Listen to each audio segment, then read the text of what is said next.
How Anis Told His Story by Danielle Williams. Illustrated by Melanie Christopher. Narrated by Ileana Gutierrez. Delicate snowflakes whirled and spun down from the sky to land on young Anis's hat, gloves, and the garden all around him. He laughed and jumped, narrowly missing a snowball thrown playfully by his father. His mother smiled as she looked down at her family, and then beyond them, at the snow-powdered hills, valleys, and olive groves of Ramallah.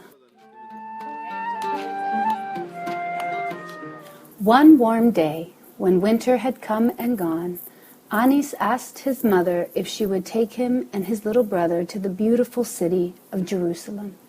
She smiled and agreed to try and bring them with her when she went to work that day. It was, after all, such a rare treat to go. Anis loved getting to walk down the ancient, smooth stone walkways of Jerusalem, stopping for sweet treats at the many colorful candy booths. Anis knew it was a holy place, too, for Christians, Jews, and Muslims like his own family. At the end of the day, they stopped at the home of Anis's grandparents for some mint tea. There, on the rug of their cozy living room, Anis listened closely as his grandfather recounted exciting tales and adventures from many years past. Anis wondered when the day would come that he would be able to tell others his own stories.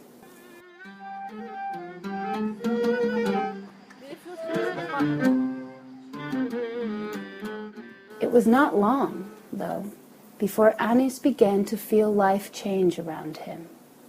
In the evenings, his parents began to have hushed conversations. He overheard them talking about all of the roads that had been closed and security checkpoints that had been put up. And at the end of the year, when Anis graduated as top student in his first grade class, his parents told him he couldn't go to the ceremony. It was too dangerous for them to leave home.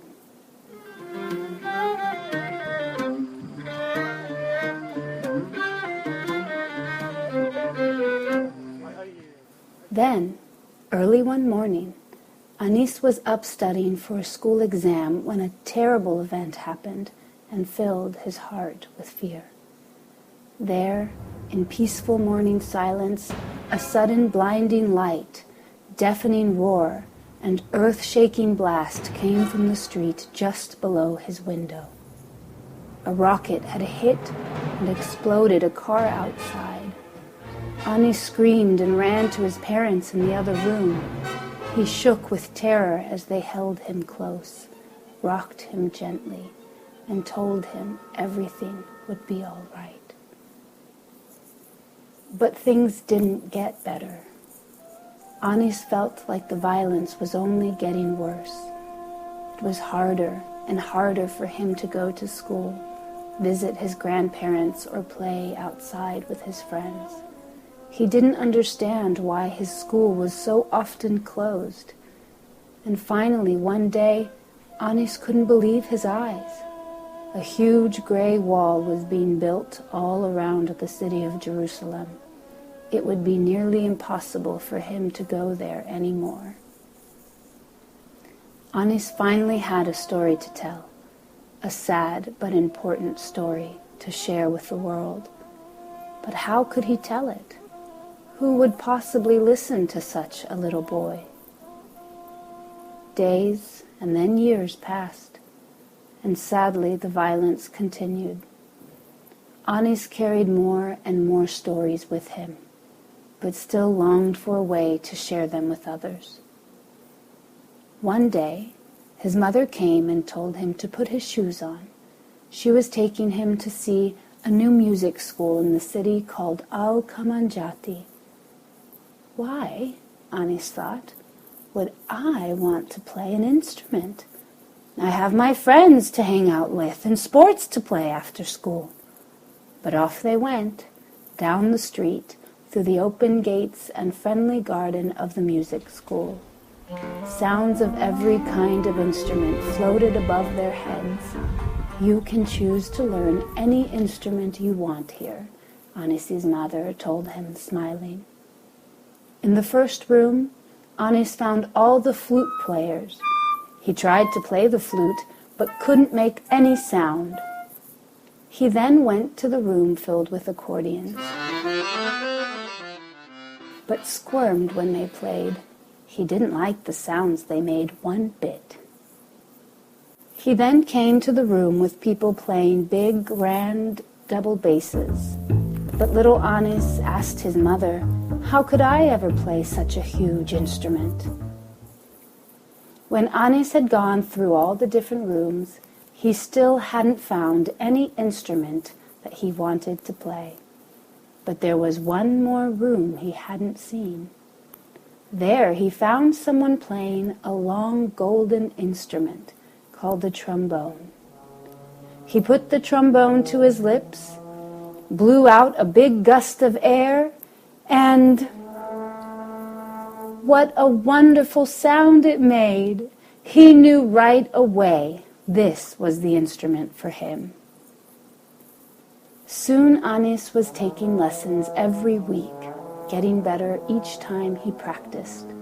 He felt something in him moving and changing, as if he had found a way to share a part of himself that he hadn't been able to before. As months passed, he learned many new songs. Though there was still so much sadness and fear around him, Anis finally felt he had a voice to tell his story.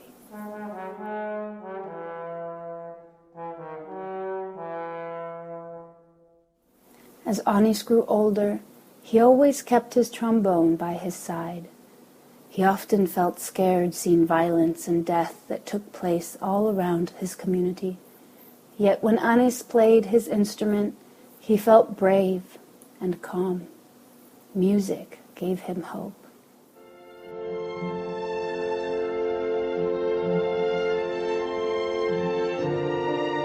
As Anis became a teenager, he discovered that he could use the power of music to open the minds and hearts of others.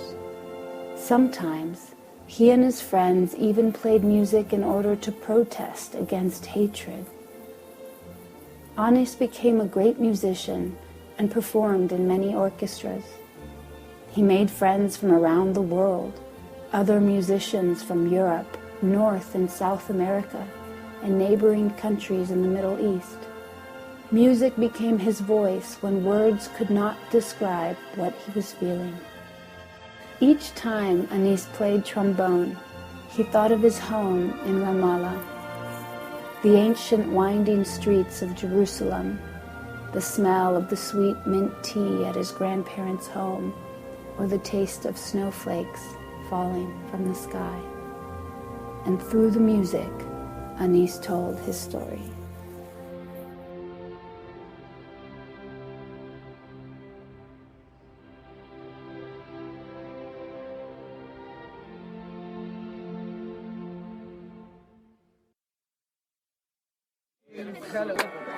يلا نقص الأتراك.